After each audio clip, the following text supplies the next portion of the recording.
Helen Verran, thank you very much for joining us today.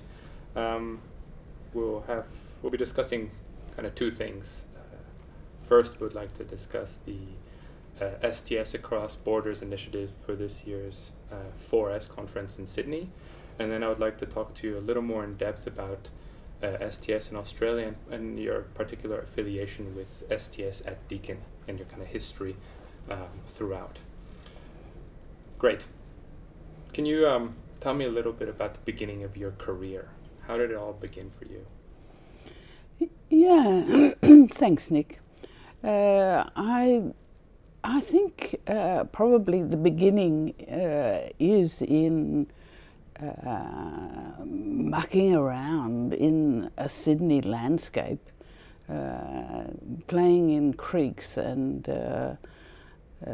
this is post-war Sydney. We're living in our grandma's house because we're war orphans, and we're pretty free actually, and so the freedom in this landscape that was full of Sydney bush. I think it begins there, but. And this became in school a sort of a love of science, and science. What I found in science lessons was so different to what I found at home and elsewhere, that it sort of fitted with this freedom that I felt playing in the creek somehow.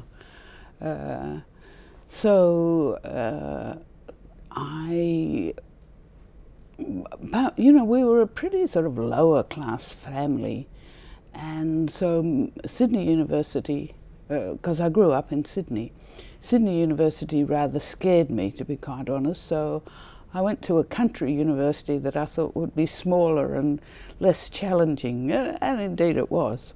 So I went away to study science, first of all, natural science, which is where you started if you were doing biological sciences, and then chemistry and biochemistry. So I thought that I was pretty ambitious, I suppose, and I thought that I was going to have a career as a metabolic biochemist. And I did for a little while, and got a job teaching metabolic biochemistry in England. And I studied the Krebs cycle, and I had a particular enzyme that I studied to do with ketone metabolism and so on. So it was a fairly obscure part of the Krebs cycle, but one in which you could make you could feel like you were at the cutting edge and so on. Coming back to Australia, I had two babies by that point, and raising two babies and being in a lab just was not on in the 1970s. So I studied to be a primary school teacher, and so I was probably the only metabolic biochemist in Australia teaching kindergarten children to read, and I think I learnt just as much teaching kindergarten children to read as I had in as a laboratory scientist. From there I shifted to teacher education, because this was a time I was in Victoria by this time. This was a time where Victoria's teachers were being all upgraded from 2-year training to 3-year training. So there were these opportunities to sort of get into teacher education, even though I had no background really in education. And then the chance of a job in Nigeria came up, so I was in Nigeria as a teacher educator in science, and having a great time, really. It's, and fell over numbers, as I explain in some detail in Science and African Logic. And it was that falling over numbers that, and the way in which they were done differently in Nigerian classrooms, that really started me in science studies. And amazingly, the university bookshop in Ile-Ife in Nigeria, I could find Kuhn, and I could find all the cutting edge books on science studies in the 1970s. So the swerve was actually was partly the bookshop and the books I found there, partly the teachers who were sort of doing a push-pull thing, but the philosophy department at the university was very strong on the foundations of Yoruba thought, and one of the major groups they had was reading Quine's indeterminacy thesis. Mm-hmm. So actually the first philosopher I ever read, apart from sitting in a few lectures and reading Popper or popular versions of Popper, was Quine, and it was not easy going, but I got hooked, really. Yes. So you were following the development of a whole field of STS from quite a distance then? Yes, yes. And I think it was only later that I realised that it was rather surprising to find all these books. And I've still got them in my library, and they've all got, the prices are all written in Naira. So, I could identify all the books I bought in Nigeria, and there's quite a few. Mm-hmm. What was it like to come back from Nigeria to back to Australia? It was very peculiar. I had come on holidays, but Australia changed a lot in the 80s, and coming back at the end of the 80s, I was, and of course I had changed a lot. So it really was a sort of radical new beginning. I found that what I could offer was valued for the first time, and women in academia were being accepted, and the demeanour, I suppose, that I'd learned from Nigerian or particularly Yoruba women served me really well in this new Australia that I found myself in. And it was 1988, and so this was the bicentenary of the British invasion. And there was a lot of change in Australia around that year.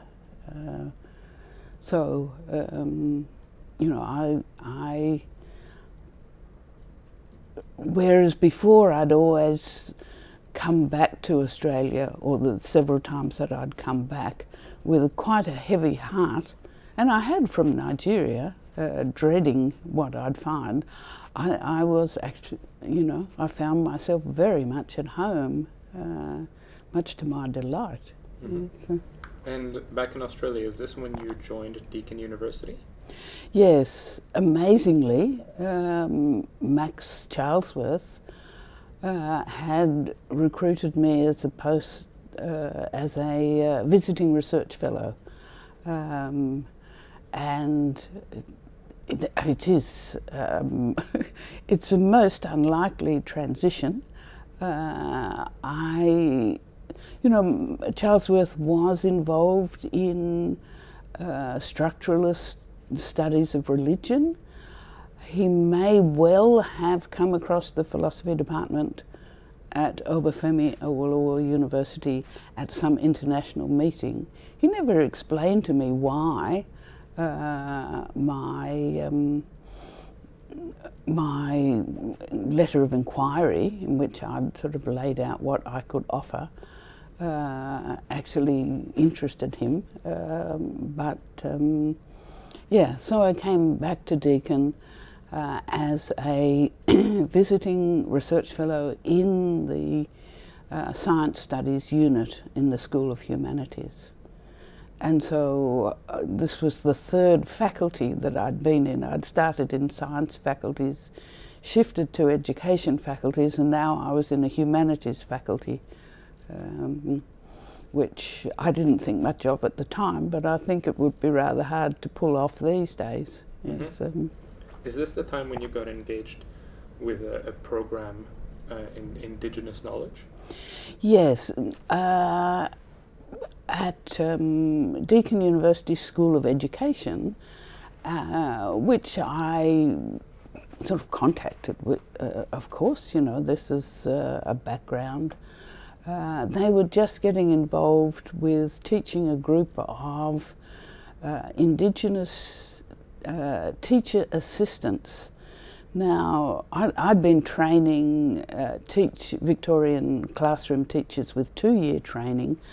The teaching assistants in the Northern Territory had probably, you know, less than that, but there was an urgent need to ensure that there was a cohort of traditional or Aboriginal leaders who lived in remote communities who had a 3-year training in education to run the schools that were currently being devolved to local councils, and so Deakin contracted with the Northern Territory Department, because this was still the administration,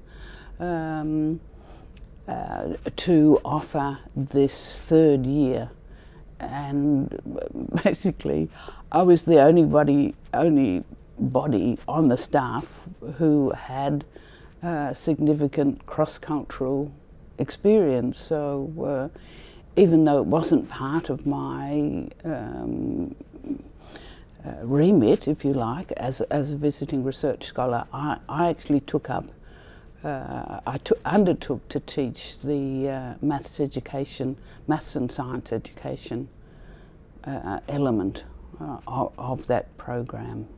So, and it involved Deakin staff going up to the Northern Territory for weeks at a time, both to Bachelor, where it was based, and to the communities where these students came from. Mm-hmm. You say that you were one of the only ones that had a cross-cultural kind of background, and this helped you with this program, but how do you position yourself as a non-Indigenous scholar engaged in these knowledge traditions?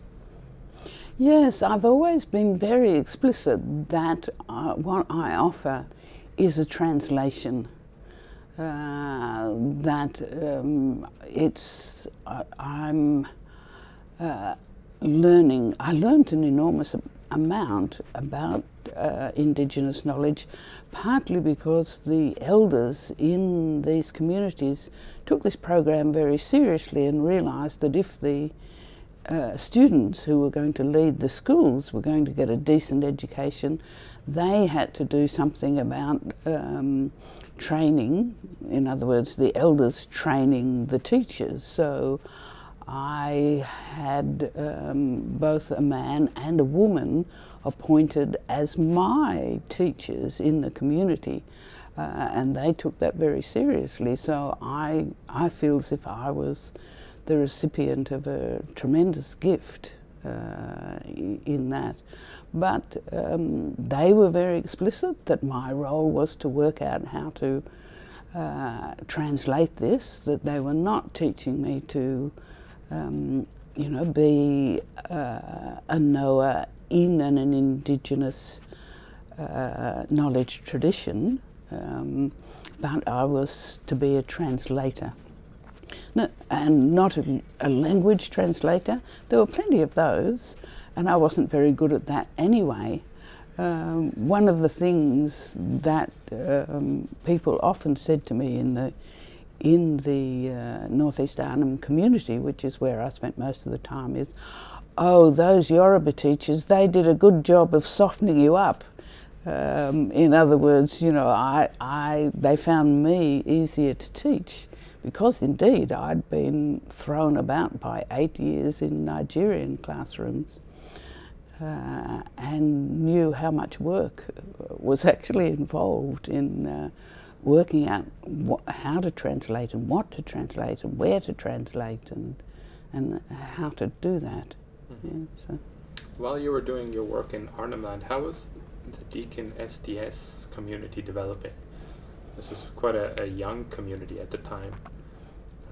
Yes, it was extremely supportive of my sort of branching out into Arnhem Land, partly because it had, since its beginnings, when David Wade Chambers was recruited from Harvard, it had taken Indigenous knowledge very seriously, and indeed in the Deakin remit there was a clause which said that this new university established in the early 1970s must take seriously Indigenous knowledge. So this was sort of mandated, and David Wade Chambers comes from Oklahoma, and like many Oklahomians,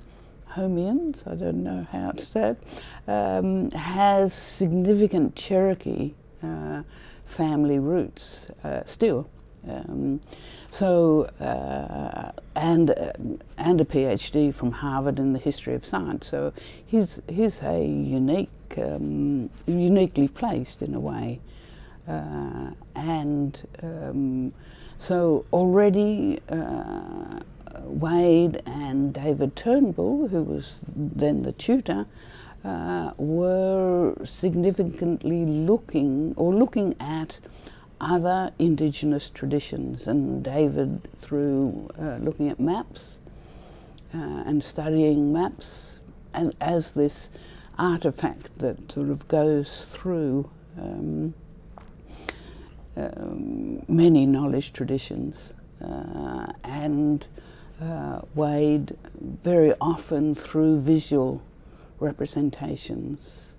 So Deakin Science Studies Unit, the curriculum that was developing was very serious about Indigenous knowledge, and indeed Max Charlesworth had just edited a volume on religious thought in Aboriginal Australia, and that was a scholarly publication. Max was the only philosopher amongst a whole lot of ethnographers and anthropologists, and he would have wished for more philosophers to be interested. So it was very serious, and it wasn't anthropology, and that was a really significant difference. The anthropologists, as a discipline, were actually very suspicious of this upstart, specifically translational approach to Indigenous knowledge and thought. Why were they suspicious? Well, partly they thought it was their turf, but also they, anthropology itself was going through a lot of anti-colonial or post-colonial worry about on finding itself as, the major intellectual tradition underlying colonialism. So it was going through quite a lot of angst, but it was suspicious too of the explicitly philosophical element in this translational approach that we were developing. Yeah, so. And from Deakin you went to HPS at the University of Melbourne, which is the Department of Historical and Philosophical Studies. Is that correct? That's right. I first of all, Melbourne University offered me a what was called a Women's Re-Entry Post Research Fellowship for women who had, had their careers upset, turned upside down, inside out by child rearing. So it was, an affirmative action movement or an expression of that movement. And first of all, I joined the anthropology department at University of Melbourne. And I found this most uncongenial, to be quite honest. Then requested a shift to history and philosophy of science. So I actually entered history and philosophy of science from the anthropology department, to some suspicion, but nobody took it very seriously. This was just another of these people who would inhabit a few offices and then disappear. But they were welcoming and so on. And I happened to arrive the same week that Bruno arrived, also as a visiting fellow, rather. Bruno Latour. Yes, yes. So we were put in an office more or less under the stairs in Old Arts. And we both loved the Beau Repair Swimming Centre. So he would hang his swimmers on one end to dry and I would hang mine on the other, sort of a form of intimacy that we've laughed about ever since, really. Mm-hmm. Is there a difference between HPS and STS, and does this difference matter, at least in Australia? There is a difference, and I think it does matter, and I'm all for keeping separations as much as making connections, and I think that learning how to do this well and learning how to do, if you like, a political epistemics of dissent well is something that we're not very good at in the Anglophone tradition. So I want to acknowledge the connection but also emphasise the separation.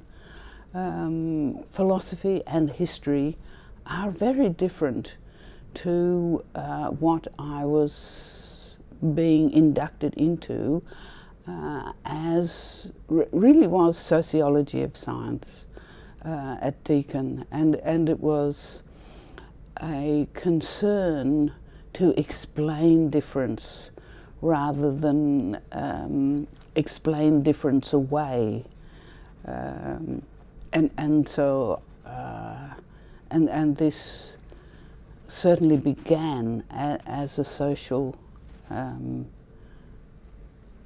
as a social enterprise, and I think it's got its roots back in ethnomethodology. Not that I knew that at the time. Mm-hmm. All right. Do you think that there's something identifiable as Australian STS and something that makes it unique? I think there is, and I think it partly goes back to this concern with indigeneity. Not that all STS has that concern in Australia, or that it should, but I think this concern with difference that is rooted in that respect for the difference of Indigenous thought does actually come through, and it inflects the STS in Australia that is coming from, I think, the British constructivist school, the relativists, and also the pragmatists, the grounded theory, symbolic interactionists in America. So I think both those influences are there in Australian STS, and if you like, the gravity, the centre of gravity, or the gravitational pull of needing to engage seriously with Indigenous thought does make STS in Australia somewhat different to both Europe and America. And I think it is a concern with difference and how to do difference well. You mentioned earlier this metaphor of working under the stairs with Bruno Latour, and you also have some experience working in Nigeria. What is it like to work from the periphery, to perhaps even occupy a marginalized voice in global STS? Yes, well, when, of course, Bruno doesn't, but when he was in Australia, I think it was he who said this first. He said, well, in history and philosophy of science, I think you're the only person who can hear what I'm saying, and I think I'm the only person who can hear what you're saying. And I think that was correct. And Bruno did experience himself as highly marginal in Australia. And the department that he was visiting had recently absorbed social theory, which was Frankfurt School, Habermas all the way. But of course, you know, that's another story. But working from the periphery, which I do both on STS, I do both in America, but much more so in Europe, and not so much in Britain, but in the Scandinavian STS community, and increasingly in Germany. Working from the periphery there, on the one hand, in Scandinavian STS, they're really just beginning to attend to the indigenous traditions of Sami. So that's clearly a connection there. But I find that being on the periphery and having this concern with how to do dissent well, connecting and separating, is really quite, it goes well in Germany. It can be heard in Germany, can actually be heard better in Germany than in Australia, really. It's, you know, there are always benefits to working on the periphery, but there are also enormous costs. Sure. The fact that Australia is so far away from kind of big STS hubs in Europe or the United States, what kind of contributions can Australian STS scholars make, and what kind of shape can these contributions take? Yes, in part to answer that, Australian STS needs to, in a way, understand itself more explicitly as peripheral, and see where its influences are coming from and how they're being inflected through being taken up here, where I mean, it's not only STS that's peripheral, science is peripheral here too. And so working as a peripheral discipline to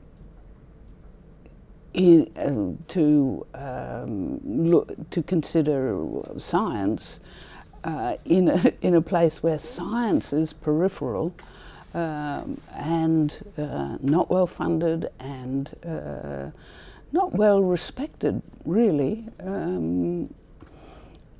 I mean, everybody would rather be sailing or playing football or, you know, being a nerd in Australia is not that easy. It's, and this is so for scientists as well as those who critique science. Mm-hmm. It's, so, I mean, part of answering what can STS offer, what can Australian STS offer, is considering, well, what can Australian science offer? That's the idea that a science can be place specific and should be place specific is not an easy sell in science, really. It's,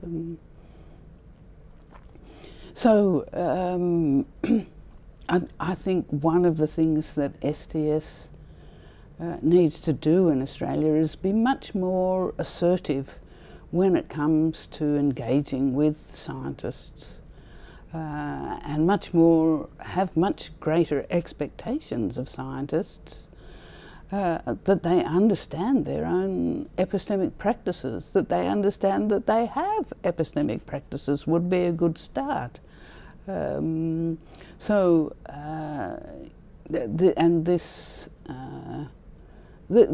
requires confidence, and it requires STS in Australia to be aware of its own epistemic practices, which is not always the case, unfortunately. Mm-hmm. Some scholars in the Northern Hemisphere would say that there is not much STS going on in Australia because most Australian universities don't have an explicit STS department. Coming back to Deakin University, can you tell us a little bit more about the promise that Deakin STS has going for it?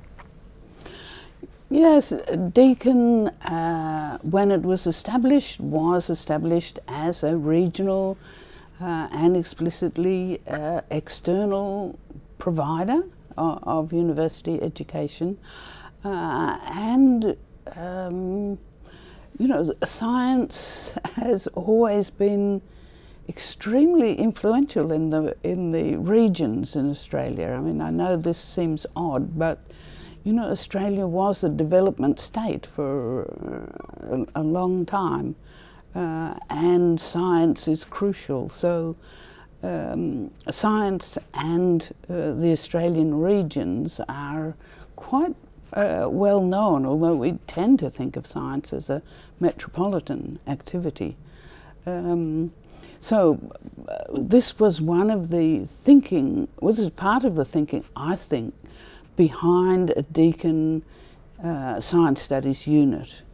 It was recognising the role that science had played in Australian development of as an advanced economy, I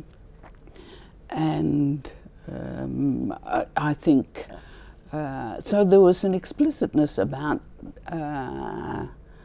Deakin Science Studies that is unusual, and it disappeared in the 1990s as neoliberalism took out a lot of disciplines in Australian universities.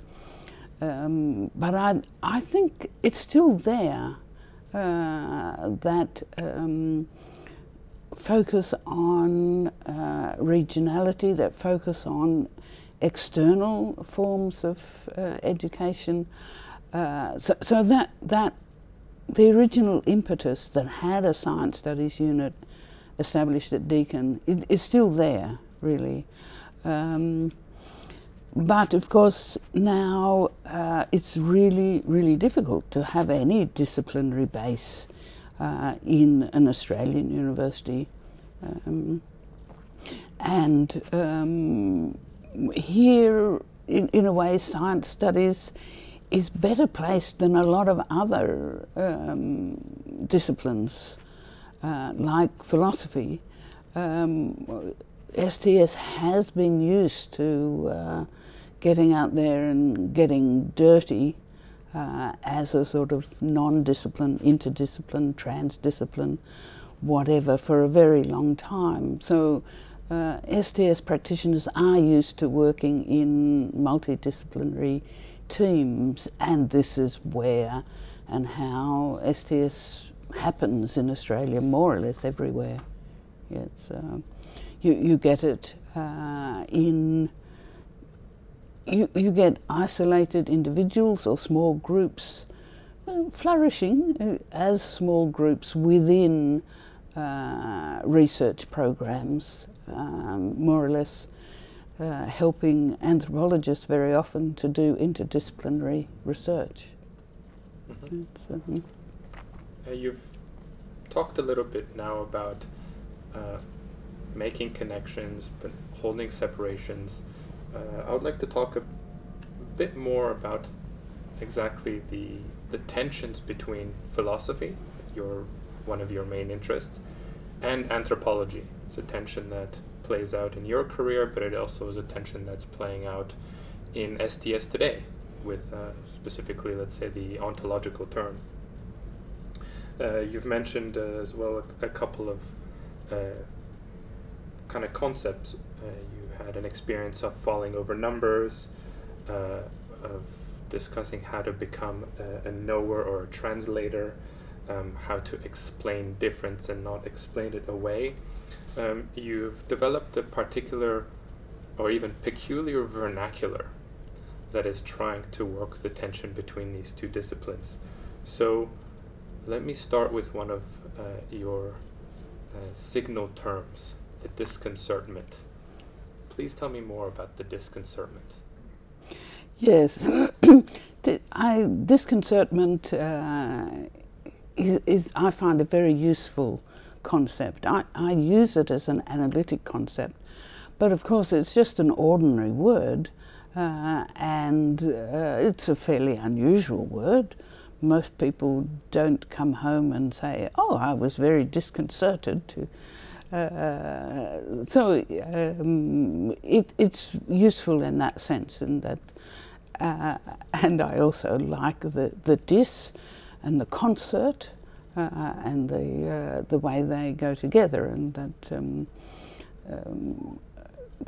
So I quite like the idea of being concerted as much as I like the idea of disconcertment, and it's much harder to realise, oh, I'm very concerted. In other words, you know, I'm very at ease, or I'm very at home in this concept than disconcertment. But anyway, so disconcertment is a very good pedagogical tool. Students get it, and you only need any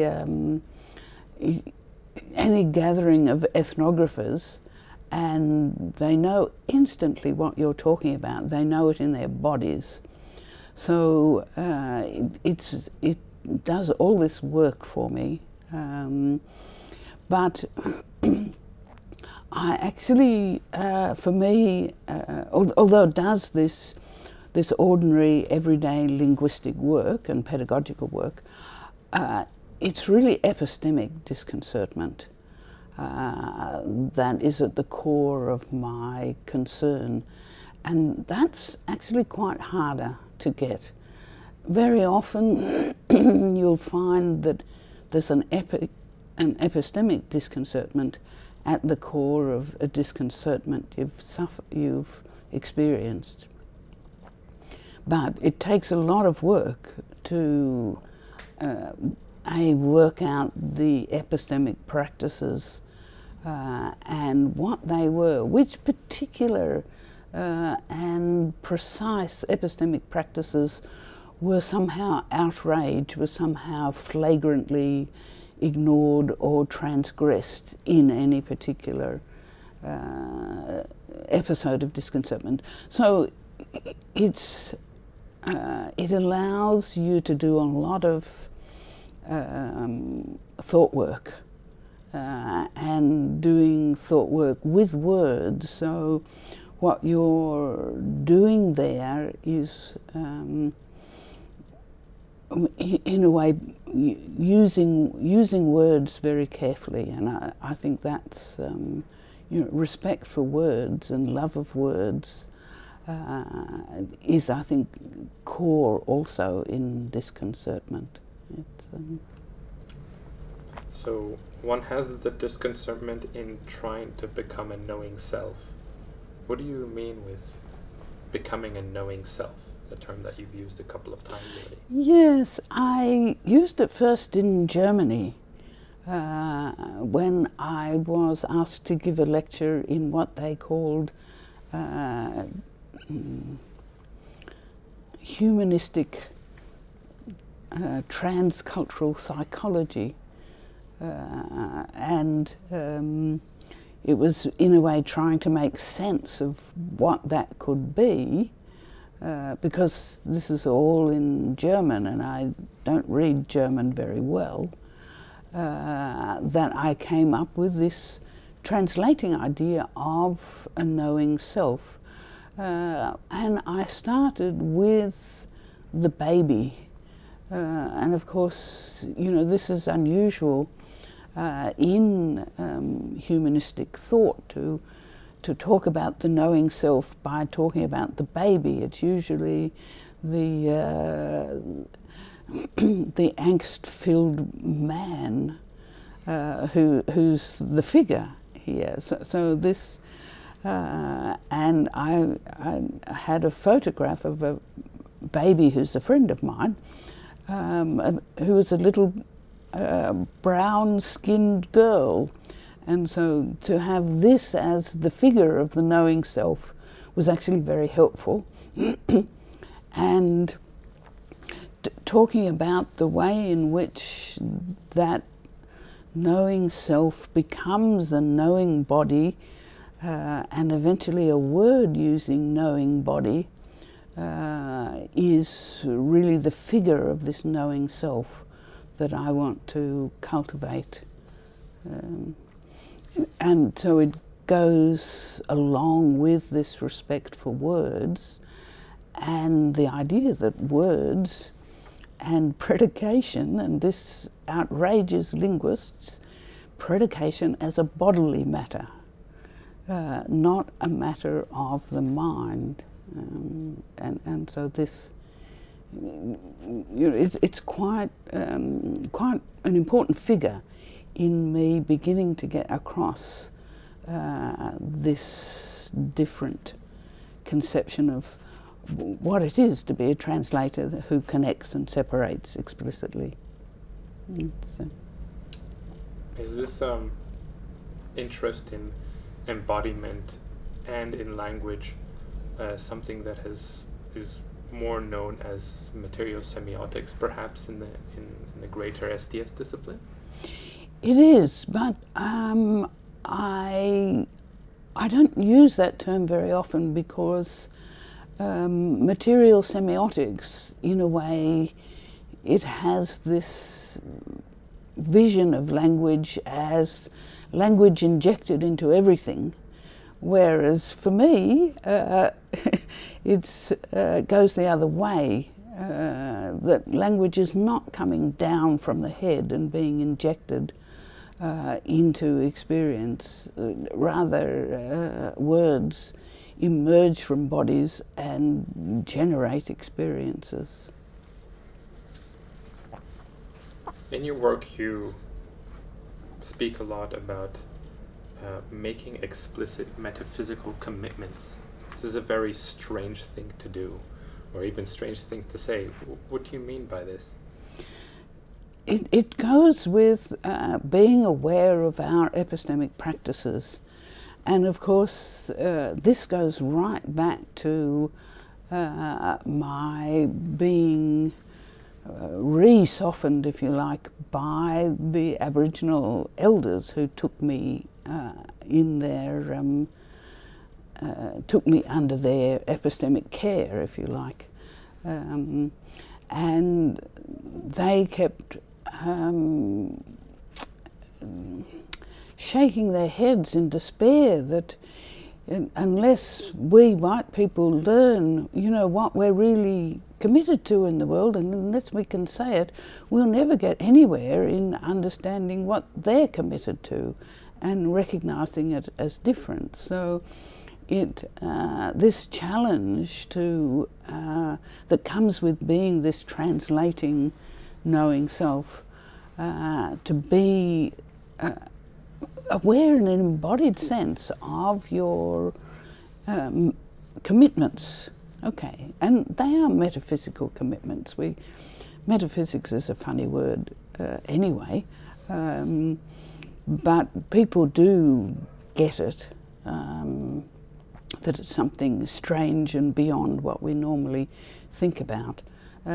So it's about knowing what your epistemic practices are and what you absolutely, you know, just take for granted, and being explicit about that.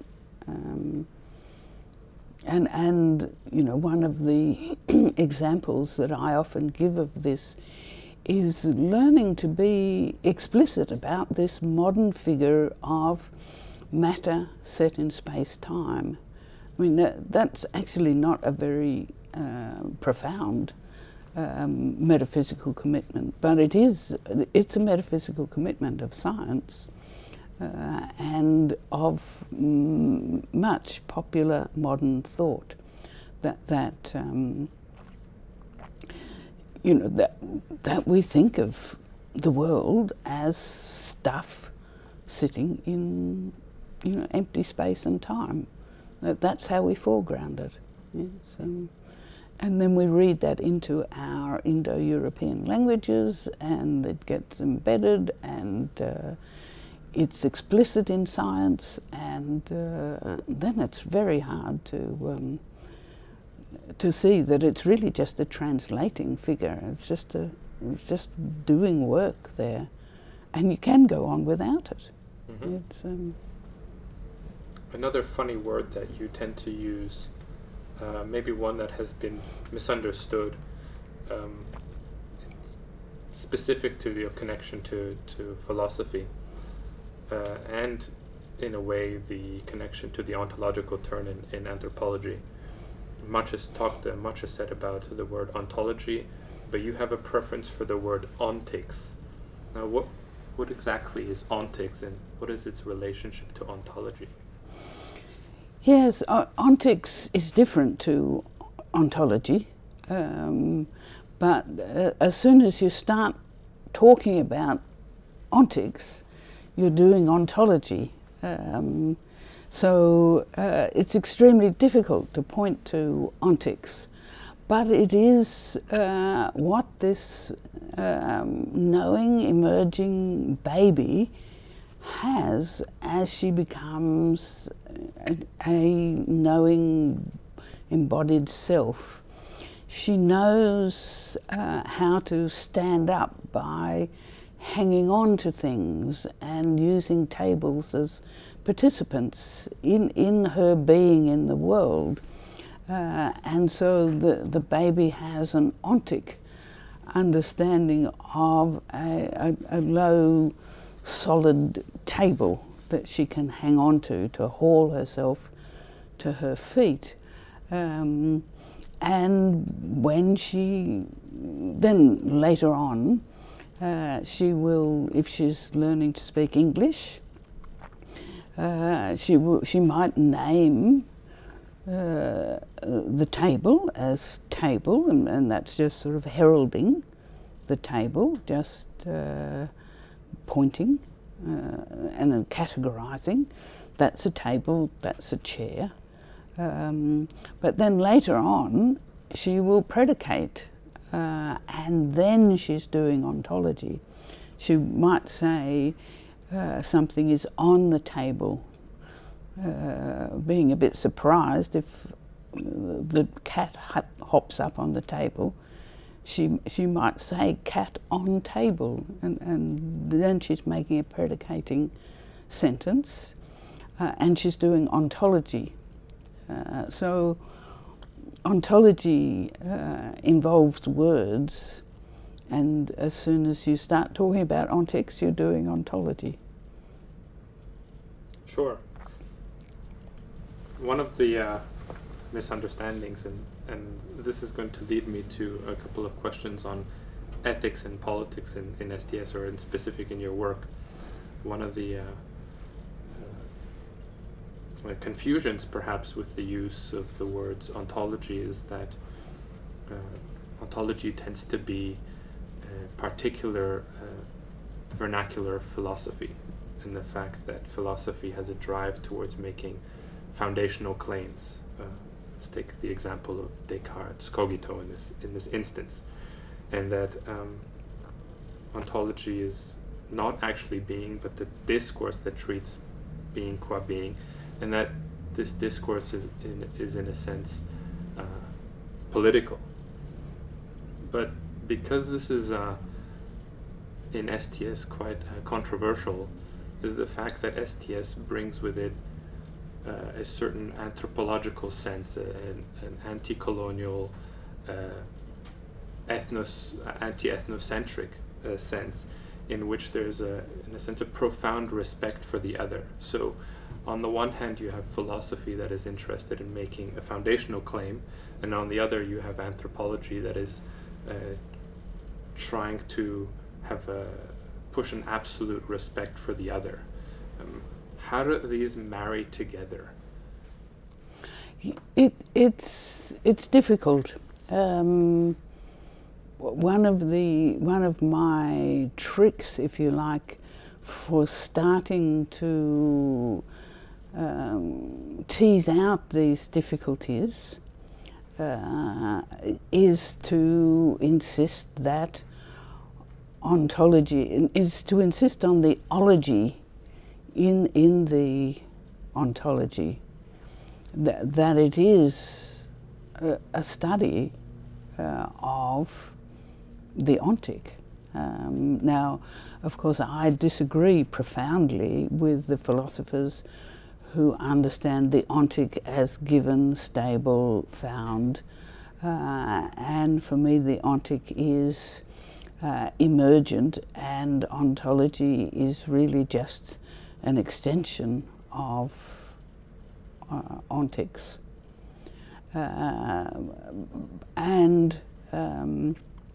But in anthropology, this profound respect for what's often called the ontologies that the other uses, and you find this in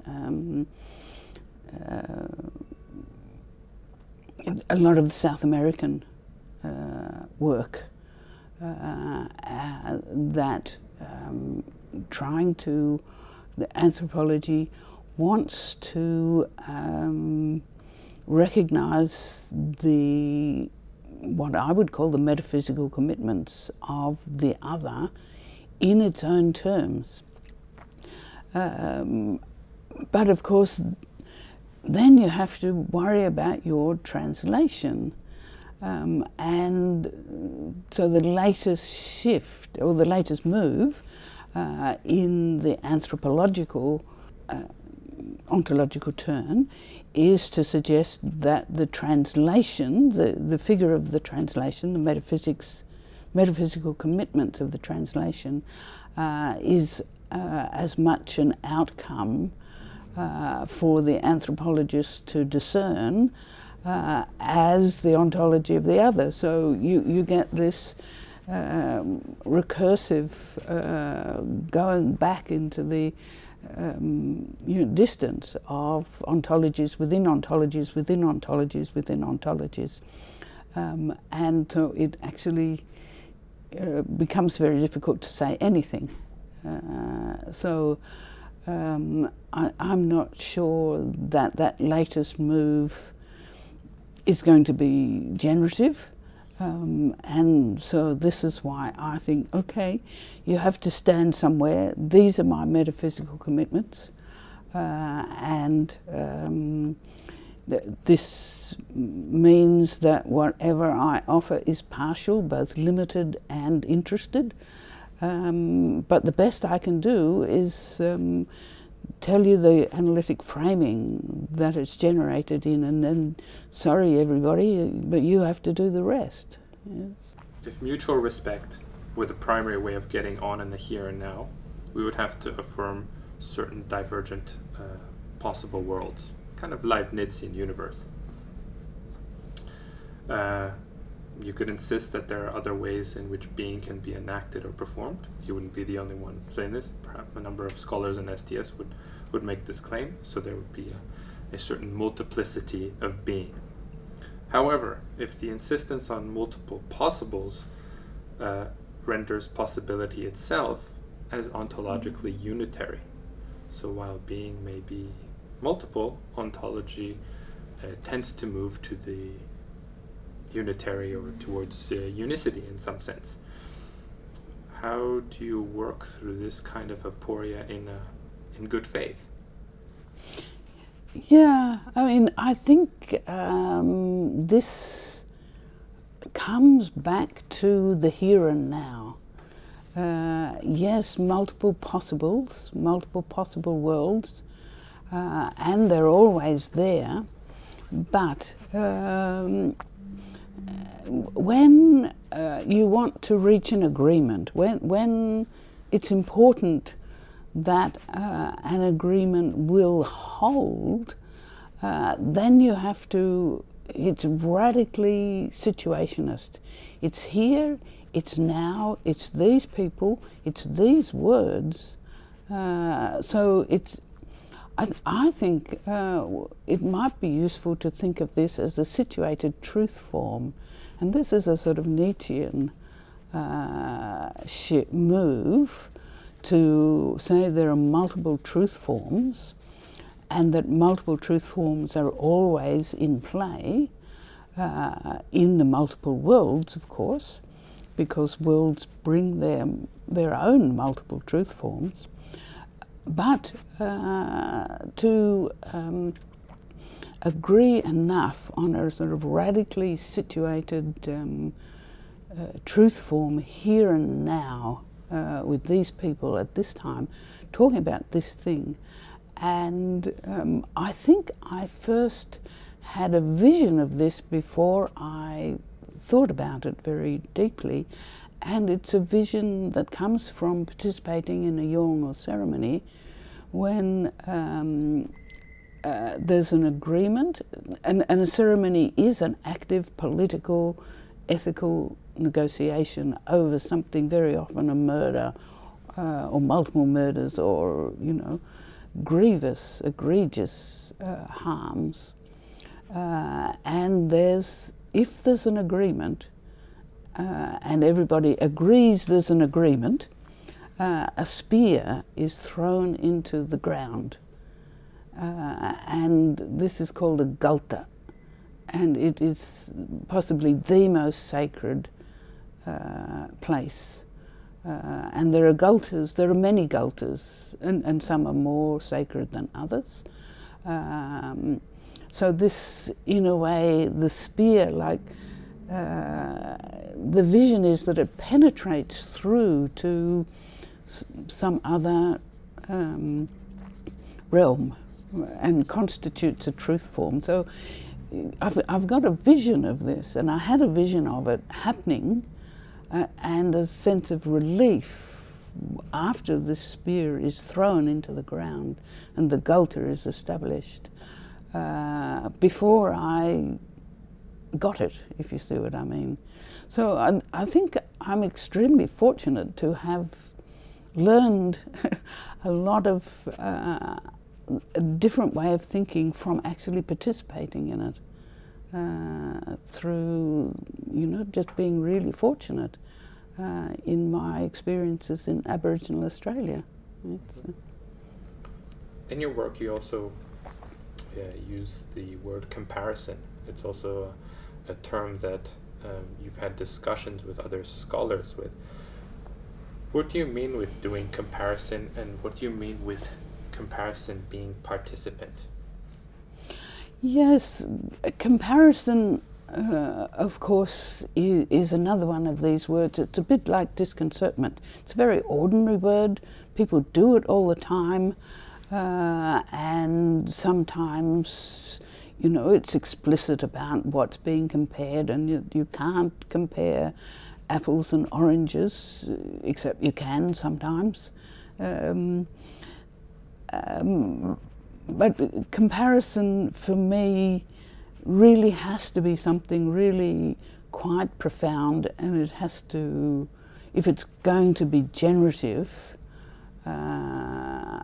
people have to realise in a way that a number is already a comparison, and that comparison is often effected in iteration, and comparison disappears in iteration, just as people don't usually think of number as a comparison, but there is actually quite a few, there's a whole series of comparisons embedded in just the number two. As in we're two people sitting here having a conversation. So I take comparison very seriously, unlike many others for whom it's really a fairly superficial method. It's, mm-hmm. So you've mentioned earlier the ethnography as a method, or ethnographers as certain scholars that you've been around. How do you do generative work? What is ethnography for you, and how does it differ from the kind of ethnography other anthropologists might be used to? Yeah, I think my ethnography is pretty different, although I don't always. I mean, you don't go around saying, "Oh, I do it differently." The whole point about using the word ethnography is that you do end up with some people to talk to, and it's no good if you don't have anybody to talk to. But ethnography for me is tied up with the difference between doing ontics and doing ontology, and it's tied up with disconcertment. And knowing your epistemic practices, and when I teach people to do ethnography, I teach them to write stories. In other words, not descriptions. There's nothing. It's not an ethnos. So in a way, ethnography is not really what it is, because I'm not trying to describe an ethnos.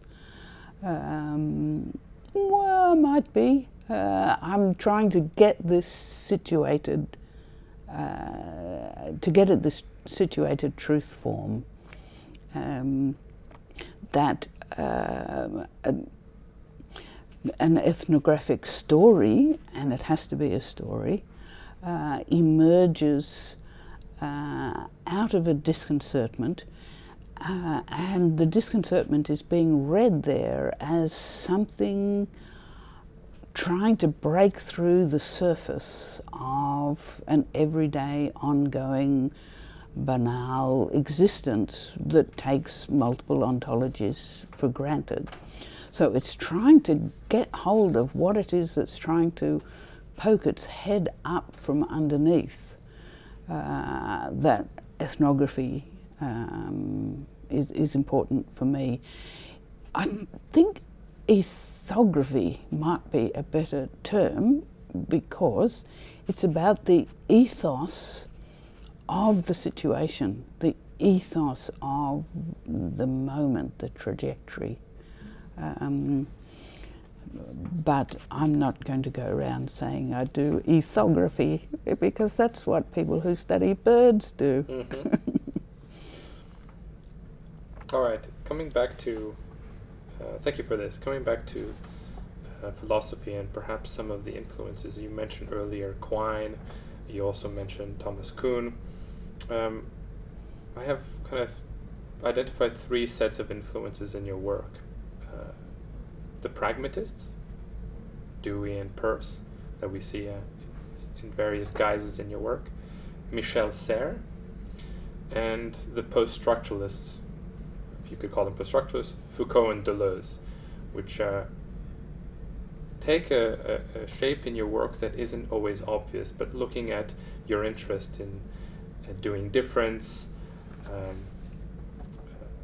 discussing disconcernment or events, it's clear that those figures play a role. So let's start with the pragmatists. Yes, the pragmatists actually came into my life in the form of Catherine Pine Adelson, a feminist philosopher who worked in Smith College, and she was first and foremost a feminist, and in a way always worked from first principles, and first principles were her reading of Nietzsche. But she went on from that, and in a way her feminist philosophy, she connected with the symbolic interactionist, and she did a course with Howard Becker. So she did sociologists, and she wrote this paper, Why Sociologists Should Always Be Philosophers and Philosophers Always Sociologists. But it's very 1980s work. But it was really her work that I first got into, or sort of took seriously pragmatism. I'd studied Dewey as a sort of avuncular philosopher of education, and really adopted a very Dewey. The work that I did in Nigeria is very inspired by Dewey's Chicago School. But I hadn't actually read Dewey, and I think I really liked the early papers of Dewey. I think 1905 is where I go up to, and these are short, sharp papers. And I use his notion of what experience is in discussing ethnography, for example, that for him experience is the experience of experience. And he's got a great 1905 paper ranting against immediate empiricism. So Dewey, Peirce, yes. I'm not sure I do Peirce any favours in the way I use him. But also through them back to Whitehead, I think, too. And through Whitehead to Deleuze. And I think it is quite a strong sort of river that flows through the way I think, and gives me images to work with, which is really what I take from all those philosophers. Mm-hmm.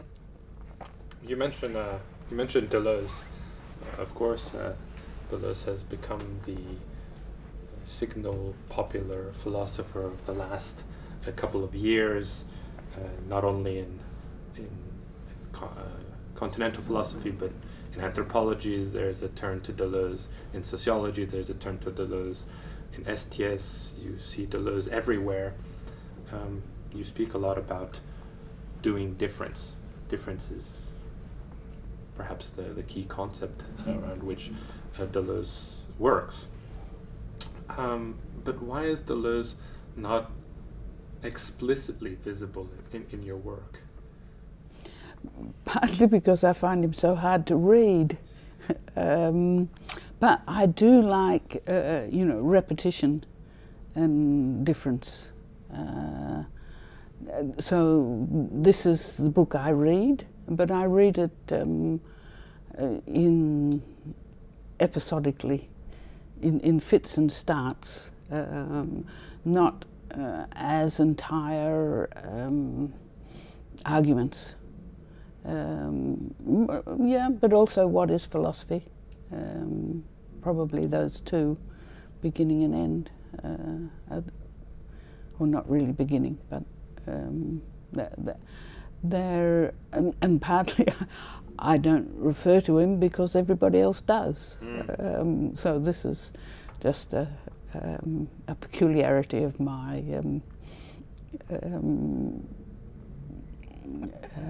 style, I suppose. It's, and partly because everybody else does, you're prone to be misunderstood, and people stop thinking about what you're actually talking about. Sure. Thank you very much for talking about your influences. I would like to talk a little bit about the interlocutors that you have right now. You mentioned your relationship with Bruno Latour, but you also have a very strong relationship with both John Law and Anna Marie Moll. Can you tell us a little bit more about how these relationships came about? Yeah, it came through invitations to participate in seminars and workshops and so on. John Law was and is very inclusive, and when you live in Australia, people have to raise a lot of money if they're going to get you, and John was fairly good at raising money. I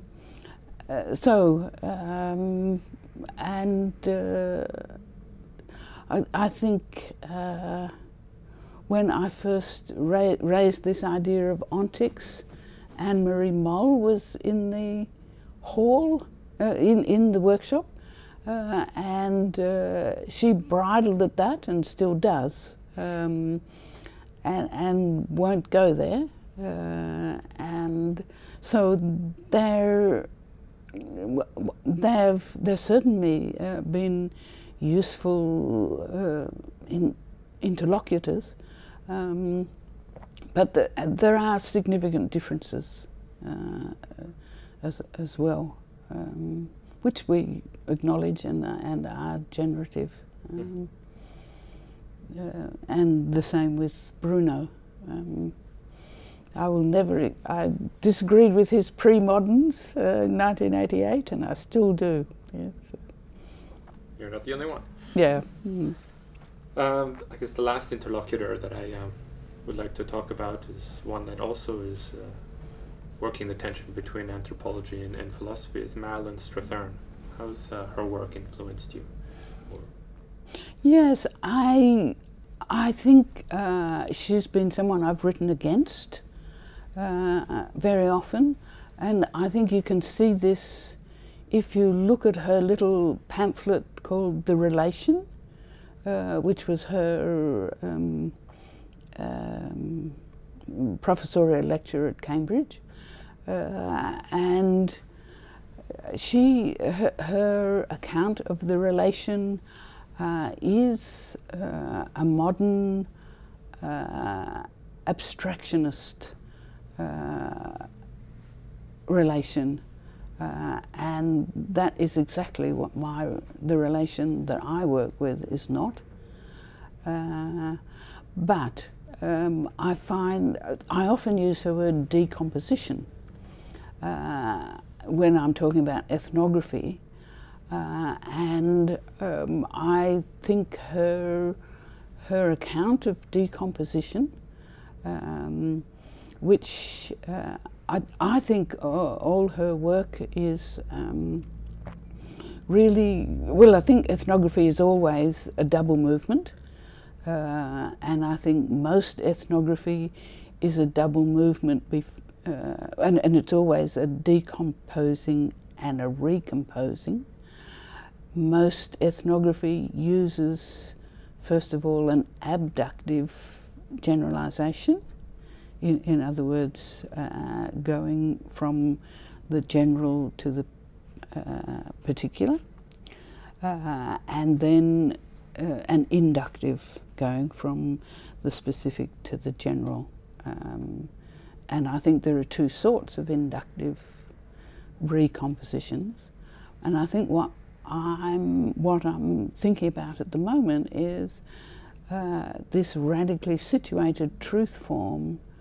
I think is a double abductive generalisation. So that's where I'm currently trying to head off to. Well, thank you very much. We've had time to discuss your background, your thoughts on STS in Australia and STS globally. We talked a little bit about your work and some of the concepts that you've introduced to the field. We've talked about your influences and some of your interlocutors. Before we finish up, I'd like to ask you how your students and intellectual friends and acquaintances relate to your work, and how we can connect to it and take it further. I think picking up on difference and how to do difference in a situated way in the here and now, and really respecting what words can do. I think they're all, when I look at people who I'm working with, younger people and other people, they're the things that are being picked up, and so this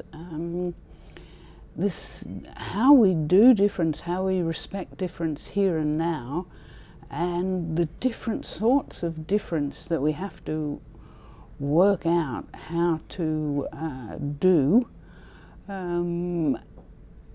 I think that's where it will go, and there's one group that call this cosmopolitics, really picking up a quite different notion of cosmopolitics from Stengers and Latour, although with connections.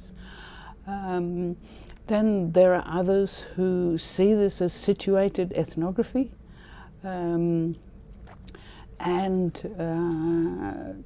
others who really pick it up in imagining what governance should be. So this is a highly applied area, and I seem to offer something that's fairly arcane, but it's really gratifying to see that it actually can make a difference. And I think that working out how to do good governance here and now, and working out how we know what good governance is, that in a way rolls into some of what I hope my thinking will lead, offer a few clues to in the future. One of the fields, unusual fields that have been interested in your work, has taken your work up, is the field of management or organization studies. A couple of colleagues that are reading your work, taking their time, thinking it's very hard and confusing, but are realizing that there's some value in this. You have actually you've worked with a number of organizations in your life, but you're also now working in Arnhem Land on